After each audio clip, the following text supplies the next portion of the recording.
അതുകൊണ്ട് റസൂലുള്ളാഹി തങ്ങൾ പറഞ്ഞല്ലോ, ഇരിക്കുന്നതിൽ പലരും 50 കഴിഞ്ഞവരാ. 50 വയസ്സ് കഴിഞ്ഞവർ ഇവിടെ ഇരിപ്പുണ്ടല്ലോ. എങ്കിൽ അല്ലാഹുവിന്റെ റസൂൽ പറയുകയാ, മുത്തുനബി പറയുന്നു, അല്ലാഹുവേ, എല്ലാ ദിവസവും പ്രഭാതമാകുമ്പോ ആകാശത്തൊരു മലക്കിറങ്ങി വരികയാണ്.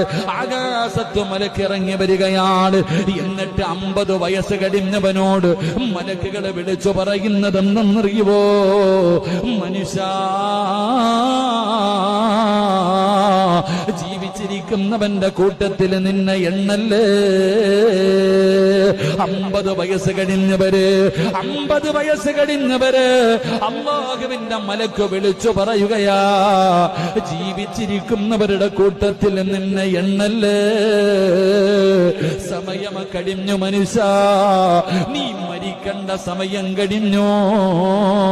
അല്ലാഹു നിനക്കൽപ്പം അവസരം തന്നിരിക്കുകയാ. അതുകൊണ്ട് ജീവിച്ചിരിക്കുന്നവരുടെ കൂട്ടത്തിൽ നിന്നെ എണ്ണരുത്. പയ്യപ്പാട് പള്ളിയുടെ ഖബർസ്ഥാനിൽ കിടക്കുന്ന മയ്യത്തുകളുണ്ടല്ലോ, ഈ പള്ളിയുടെ ചുറ്റുപാട് കിടക്കുന്ന ഖബറാളികളുണ്ടല്ലോ, ആ ഖബറിൽ കിടക്കുന്നവന്റെ കൂട്ടത്തില് നിന്നെ എണ്ണാവൂ എന്ന് ആദരവായ പ്രവാചകൻ നബി മുഹമ്മദ്